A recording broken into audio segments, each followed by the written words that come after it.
The views expressed on Tour Report are not necessarily the views of anyone else, but should be. Any publication or reproduction of content on Tour Report without the written consent of the Commissioner of Tour Nation Productions is prohibited. Hi there, I'm Deborah Duncan with Great Day Houston, and can I just say to all the students at Ball High School, you know, if I was going back to high school again, I'd want to go to your school.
Welcome to this week's Tour Report. I'm Liliana. And I'm Charles, and we're here at KHOU, and we're having a great time, and there's a lot of things to show you this week, so let's get started with Tour Report.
We're about to sit in the audience of Great Day Houston. Yeah. And the nice thing about this too is I worked in New York City before I came here, and it's when you have a union market, you have somebody assigned to do every little thing, and so you have like people in the way. It's like 70 people on the floor. You're like, move out of the way! Right? It's like, you know, yeah. It's just it's kind of crazy. But here we kind of wear all kinds of hats, and we all do kind of a little bit of everything. So, do you guys have any questions about the business, about what we're doing? My friend brought this up earlier, but like, what do you think when you're just like sitting there waiting for commercials to pass and you're just like sitting there and quiet? What do I think about what now? What do you think when you're just sitting there? And What am I thinking about? I'm thinking about how I'm going to start the next segment. Okay. Because what I have on my cards, I don't have questions on my cards. I always say, give me answers, don't give me questions. Because the problem with questions is that people feel like they're sticking to a script. And I've seen people before where, I'm going to give a bad example, but you'll get the idea. Where it could be like, okay, so interviewing a chef, right? And you go, so when did you first get interested in cooking?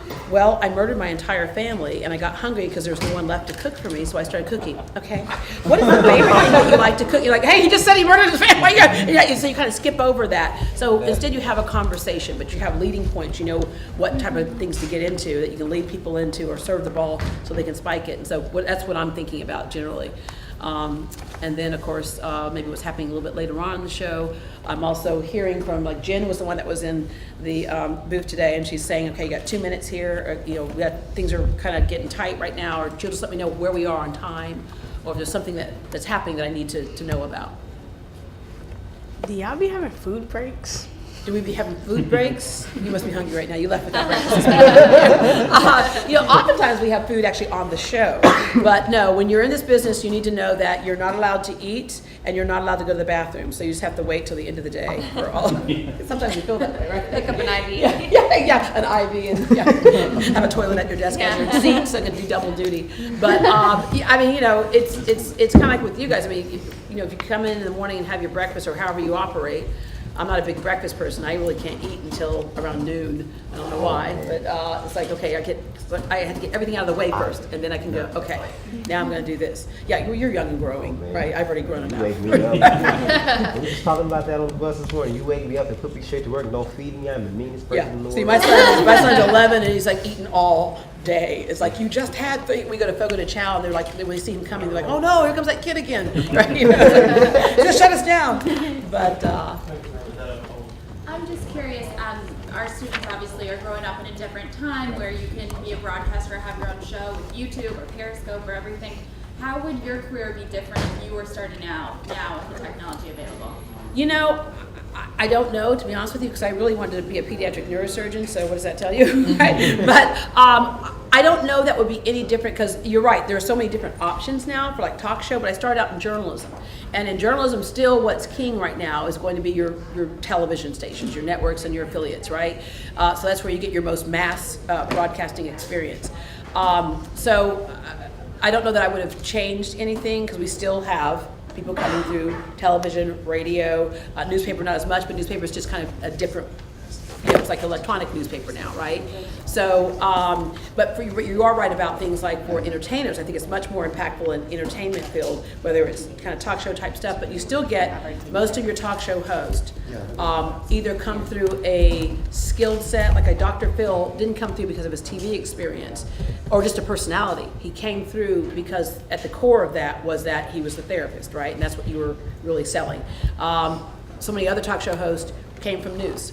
And when you know how to do basically the journalistic part of it, you get this. As opposed to those people who are like on entertainment TV, who are basically reading scripts just in between and quick little stuff like that. That's a little bit different than an actual talk show host where you are negotiating and mediating a conversation. So, Do you have advice for our students? the biggest advice is whatever it is that you want to do. I think when you have an internship actually in the business that you want to do, and you learn a lot about the skill sets and the practical and all that, or the theory in class. And you guys do much more hands-on than I think a lot of us ever did in class. But when you're actually in the workplace where you're around people doing what you want to do, and you can see how what you want to do fits into the overall picture, I think, so internships are crucial, because that's where when people say, do you have any experience, you go, I did this internship, versus, no, I really don't have anything. It's where you make relationships and you say, can I keep calling you every now and then and checking in with you to see what I need to do next? Can you critique my stuff for me? So that's really important, and keeping those relationships, that's important as well. And the other biggest thing I can say to you is don't necessarily be so fixated on doing one job. When you look at a resume and somebody can do a number of things, that's valuable. They may be hiring you for this right here. We'd like to know that we can plug you into all these other things. I was an editor, photographer, assignments desk, investigative reporter, anchor. So all those things made this job so much easier for me to understand. You guys, when you said, is there any like best advice? I completely agree with what Deborah said. I mean, the hands-on experience makes a world of difference, because in school you can only get so far with books, or even if your school that you end up going to does have a TV studio, it's a lot different. Yeah, and Erin would end up being hired in this market, which is usually unheard of, from her internship, and then became a producer. What's your favorite part about having your own show? My favorite part is I am not doing anything that I would not do if you saw me out in the streets or whatever. I would, and it's part of my natural self. And I think when you look at what part of a job you want to go into, look at what your natural self already does. That way you're not working so hard. You can work hard, but you're not laboring to get something done. It is your passion. Sometimes you're lucky enough where your passion is also your job. But for me, it's about the information. Sometimes we just make people smile or laugh. And I'll just give you and we can dismiss that. But the power of that, several years ago I had a brain aneurysm that burst. And the community responded like overwhelmingly. This one woman said, "Thank you for making me laugh when I don't feel like laughing." And the story that she saw is when I tried out for the Dallas Cowboys cheerleaders. And why is that funny to you? But I had this huge tutu. We're knocking people over, and I was knocking the girls over, and it was just a comical mess. But we put a microphone in the bathroom, and the girls were like, "Oh my God, I can't believe that girl's trying out. Did you see her out there? She's ridiculous." And we pretended I made the team, and they were like, "Oh my God, how'd that happen? Oh my God!" Right, so anyway, the woman who said that she saw that, she said, "Thanks for making me laugh," because she had gotten up in the morning with her husband. He left the house. She had pulled a gun out of her nightstand and tried to decide head or heart, head or heart, head or heart. And then she heard laughter in the living room on the TV set. And she walked in because it piqued her curiosity. And she decided if she's laughing, she's still alive, she can do something about her situation. And even in her greatest depression, it's a feeling. You're still alive. You can do something about your situation. She said she flipped open the phone book, found a psychiatrist, and now she has many more good days than bad days, but even when she has bad days, she knows how to handle them. So she said, "Thank you for saving my life." And you think when you save somebody's life, it's something huge that you have to do. And really, all I did was I was doing a silly little, program. So when we can empower people with just a smile sometimes, or the information they need to go get a cancer screening or something like that, we always hear back from them, "Thank you for that. It saved my life." So that's kind of the ultimate of why I like doing this show. What is the thing that drives you the most crazy about the business? Probably that good is not good enough to get your job.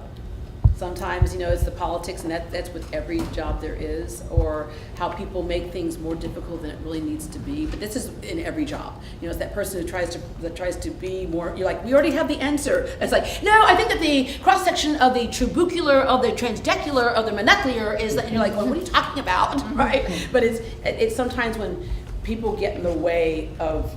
I always say, like, you're on the train track and then someone starts sawing the trees to fall on the track, and you're like, "Why are you doing that? We need to get to our destination." So, but that's just life. And I think, what you learn in school and the playground and kindergarten, as you're growing up, all of those things are skills that you will take into a workplace that determines your work ethic, but also determines how you can get along with others and how you get along with people that you can't get along with. Your SAT word of the week is champion, which is a verb and it means to fight for a cause. Many groups continue to champion human rights in developing countries. Word of the week is familia, which means family.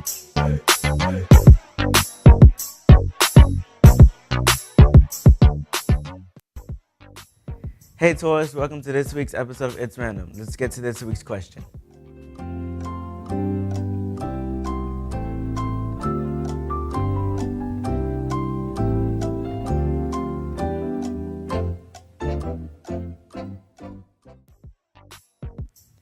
If you said B, you're correct. In 1959, KGUL-TV officially changed their name to KHOU-TV.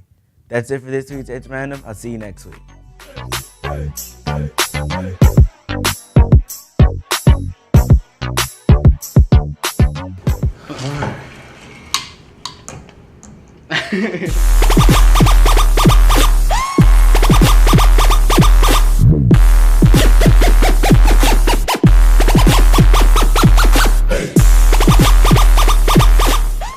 I'm Mr. Fauché. I teach physics, IPC, and computer programming.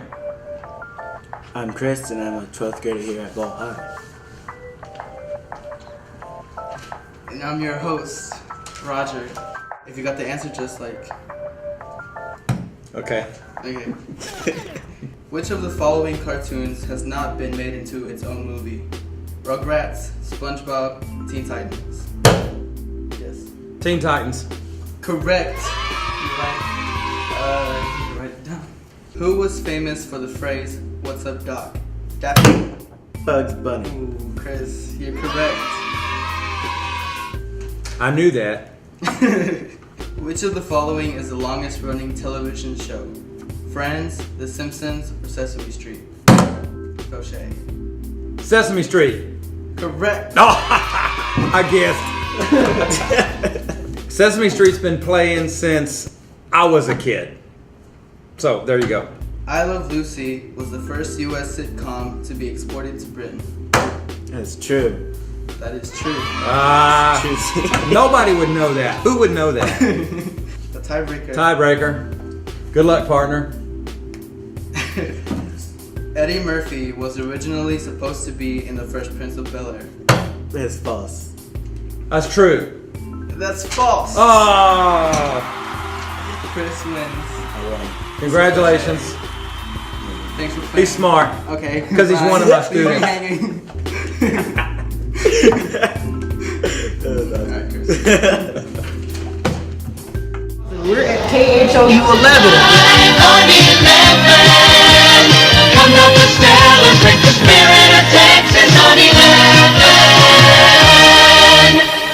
Okay guys, so this is our newsroom, and as you can tell we have our assignments desk, and so those are the people that are responsible kind of for finding out, making calls, listening to the radios, responding to viewer emails and phone calls, kind of trying to figure out what's happening in the community today and getting all the news and everything for our newscast. We have our web team and also our team of producers, and they also have a meeting going on right now to kind of talk about the day's headlines and kind of what they're going to cover for later on in different newscasts. But as you can see, it takes a team of people to keep us all going. We are a 24-hour news agency. We have people constantly monitoring the assignments desk as well as online, social media, different websites, different feeds from our national affiliates, kind of what's happening.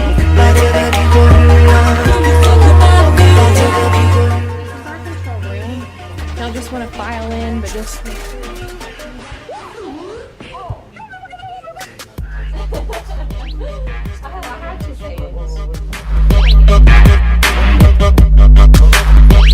So this is our control room. Our director sits right here, and we actually have an automated system, so we don't have a technical director. We used to have someone sitting there that would actually punch up the cameras, but now the director does it all by himself. So he watches these monitors to see what he wants to get ready to take on air, and then of course what he has on air at the moment. Our prompter operator sits right back there in that chair. They also have to monitor the delay button in case anyone says any bad words. So we are on a delay. Yeah. And then our line producer, Jen, who Deborah was telling you guys about, sits right there, and she keeps the time of the show. She'll also director work along during the show. If we need to put a picture up, a graphic up, video up, anything like that, she'll let him know. And then she also keeps Deborah on time. She'll give her time cues. So was it in this room, that great that you Yes. was just being? Yes. Okay. Yeah, everybody just cleared out right after the show, and then our audio booth is right over there. So they're in charge of all the mics that get brought up, any bands that we have on. So yeah, it all happens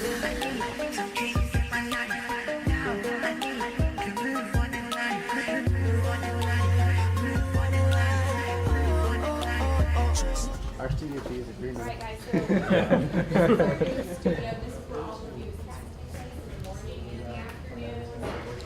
The anchors, of course, sit at this desk right here, and then we do weather right here and also traffic. If y'all want to take a few pictures, feel free. Just please be careful. Y'all can sit at the desk. Charles and Liliana. Charles, y'all do an intro from right here. Oh, can we do the intro from here? Oh, that would be cool. Yeah, let's do the intro from Yeah. right here. Do the intro and outro. Yeah. I'll create this one. This is amazing. I've only got 6 minutes left. Y'all need to hurry. We'll stop recording.